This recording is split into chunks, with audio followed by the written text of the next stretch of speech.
Bo Davidson. Hai să vedem. 296C, 7 minute cu dedicație pentru tine, Marius. Mulțumesc mult.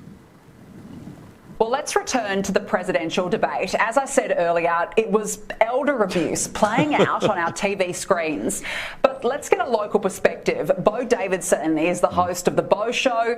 He joins me from Florida. Bo, thank you so much for joining us. How would you describe that debate?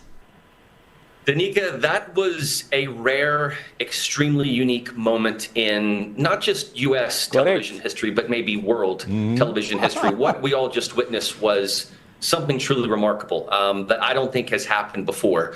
This was an epic meltdown and a blowout, if you want to consider the competition of Trump versus Biden. But what we saw was an epic breakdown and meltdown of an entire campaign and of an entire candidate. What I think is equally troubling is that this is the man that is currently running the United States of America. We're talking about November and what's going to be happening and what candidate we should be choosing. But this is the man we saw tonight that is actually running the United States. And that is entirely problematic, and it should trouble not just those Americans like myself, but it should trouble the world. You're right, it is extremely problematic, and I've described it as like elder abuse. I mean, this is a man who is clearly sick and unwell, yet wants to go for another round. And this is one of those uncomfortable moments.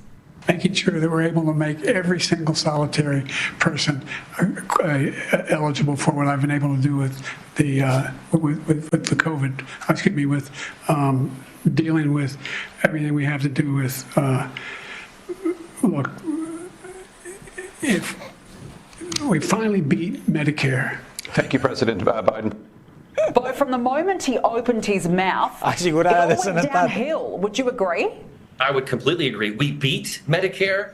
No, he needs Medicare. You're 100% right, Danica. This is elder abuse. And what we're seeing is a man who's not competent. He came out right out of the gate. His voice was feeble. They said afterwards he had a cold. I don't even know if I believe that. I think this is just the mental state that he's in. So he came out weak. He fumbled over numbers, trillions versus billions, thousands versus hundreds. He couldn't get his facts straight. He froze. You know, we've been told he's not been freezing in these moments that we've seen lately. What we saw tonight was he absolutely froze. He looked confused. He had a deadpan stare. And in that split screen, we can just see one candidate is competent, ready, agile, prepared. The other candidate doesn't know what he's saying. And I think we know, Danica, that the best line of the night was after Biden spoke, Trump said, I don't know what he said, and I don't think he knows what he said. That's the line of the night. And it encapsulates the entire 90 minutes. You didn't have to have your audio on at all when you're watching this debate to understand who won it. It's visually so compelling who won it without hearing anything. And I think that the Trump campaign, they're going to run with this. They're going to pounce. They don't have to run a single quote that Donald Trump said tonight, and they can run every single quote that Biden said tonight because he just fumbled over himself the entire time. It was sad. Yeah, we actually have audio of that moment that you just referred to. This is how that played out. 40% fewer people coming across the border illegally. That's better than when he left office. And I'm going to continue to move until we get the total ban on the total initiative relative to what we're going to do with more Border Patrol and more asylum officers. President Trump? I really don't know what he said at the end of that sentence. I don't think he knows what he said either. You know, Bo, these are key issues that are important to Americans, and he was trying to talk about border and immigration, which are vote-driving issues in America, and yet he just couldn't answer. He has, and that came out right from the get-go. You know, Trump hammered him on the border, on economy, on inflation. Every single category that was presented to him, he crushed him on. And the moments that Biden thought he had a win were moments that backfired on him. And I'll give you an example. He talked about inflation. He said, when I came into office, there was no inflation. Well, yeah, you know why there was no inflation? Because you inherited Trump's economy. And then there was another moment when moderator Jake Tapper said to him, you know, what do you say to black families and the minority population right now? What can you do better? And he said, well, inflation is killing you guys. And Trump, listening to this, immediately pounces on it and said, yeah, Joe, because you caused it. So you see, this just speaks to his mental lack of acuity because he thinks he's making a point for himself, but it actually backfired and he was making a point that Donald Trump could capitalize on very easily. What should the Democrats do now? They are clearly in damage control. I mean, here was what Kamala Harris said. Some within your own party are wondering if President Biden should even step aside. What do you say to that? Listen, first of all, what we saw tonight is the president making a very clear contrast with Donald Trump on all of the issues that matter to the American people. Yes, there was a slow start, but it was a strong finish. Bo, how can she deny what is going on here? Surely they now tap him on the shoulder. Do you think that's what the Democrats will do? How do you see this playing out? That's a great question. You know, clear contrast, she's 100% right. There couldn't be a clearer contrast to what we saw on stage tonight. One competent, one not. One prepared, one not. Here's the thing. I don't know what the Democrats are going to do, because right now they're probably in panic mode. If they stick with him, they are epically stupid. If they try to replace him, I've always thought that Gavin Newsom would be someone who could probably jump in. But if they do that, they're going to look weak. And furthermore, Danica, I don't know how the Democrats can leapfrog over Kamala Harris.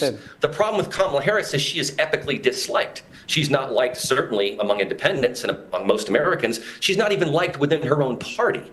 So I think that would be a difficult decision to make. What would have to happen is Joe Biden will have to step down and refuse the nomination at the convention. This will all probably play out at convention, and we'll just have to see what happens. If I'm them, I think you got to get rid of Joe Biden. I don't see how he can continue. There will be no September debate. This was so bad, you can't lick your wounds and hope better for the next time. So the question is do they replace him with someone like Gavin Newsom, who's obviously ready to step in? But if you do that, you've now leapfrogged over what's supposed to be the first black female president of the United States, which she will never be. But that's supposed to be the heir apparent to the presidency. So now that this has happened tonight, after what was it, a week of preparation he was supposed to have been doing, I don't know what he was doing during that time, the Democrats are in a bad state. But Danica, this is the more important question, is this is an indictment of the Democrat Party, that they have allowed this to happen. They knew this all along. Dr. Jill Biden knew this all along. And what we're seeing tonight should not be a surprise to anyone. So I think it's as much of an indictment of the Democratic Party as it is anything else, because they knew this was coming. Trump knew it was coming. He might just not have known it was going to be quite this bad. Deci, fii atent. Nu poți să-l înlocuiești pe Biden din un milion de motive, dar fii atent. Bo este primul care zice acest lucru. Bă, ăștia sunt democrați. Ăștia au, atenție, o afroamericană în funcția de vicepreședinte. Ok, să zicem că Biden devine, nu știu, indisponibil. Ce faci? Sar peste Kamala Harris? Care e vicepreședinte? Vicepreședinte, dar este, atenție, membra unei minorități importante, care minoritate este pe frontispiciu oricărui plan, campanie și proiect social în tabăra democraților. Cum sari peste ea? Leapfrog, cum spune Bo. N-ai cum. E imposibil. Dar nu poți pune pe ea locul lui Biden, care ar pierde big time în fața lui Trump. Deci ei sunt fixați aici, în această schemă în care, practic, funcționează întregul lor eșafodaj de idei, planuri, proiecte, cimentate în drepturi fundamentale, așa cum ei le văd, așa cum ei le promovează. Și toate astea se învârt în jurul Kamalei. Dar chiar și așa fiind, fără ea, Biden a câștigat primarele. Produci pe cineva din pălărie acum la convenție, pe bune, dar ce mai demonstrezi dacă îl înlocuiești pe Biden? Cumva că America nu are președinte și că asta e opera democrației. Adică l-am înlocuit și e în continuare președinte până în... Deci îl da, exact. Până la sfârșitul deci mandatului. îi dai un CTC de incompetent și rămâne președintele și SUA. ăsta va conduce în continuare pe mâna Partidului Democrat. E greu SUA. de ieși dintr-o... Nu, e imposibil. Deci nu va renunța, practic. Nici vorbă, n-ai cum. N-ai cum. Așa a anunțat în rally-uri, s-a dus și a zis, nu, băieți, eu voi câștiga, rămân, nu știu ce. Ok, povestea cu discuția, stai, că ce-o fi compărți, derivă din faptul că toți sunt conștienți de dezastrul în care se află, dar n-au soluție. Aici e problema. Democrații cei mai înfierbântați, cum este Bill Maher, care e absolut genial. Absolut genial. Hai să-l vedem. În 2 minute ți-a spus tot.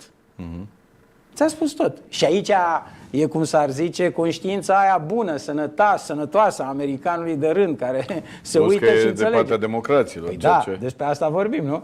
Ia, hai să vedem. 297, ce vă rog? Wow. Huh? Huh? Did you see the debate? Genial. In case you missed it, don't worry, so did one of the contestants. I mean,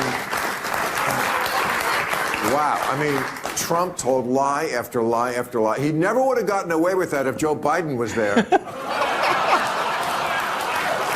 Oh, wow. Oh, Joe. Joe. Come on, man. Joe. You know, Joe, he famously loves trains, but apparently not of thought. Și Iohannis e cu trenurile. I mean, it's just all night confused and halting and trailing off. I've seen beauty pageant contestants answer questions better. I mean, I don't...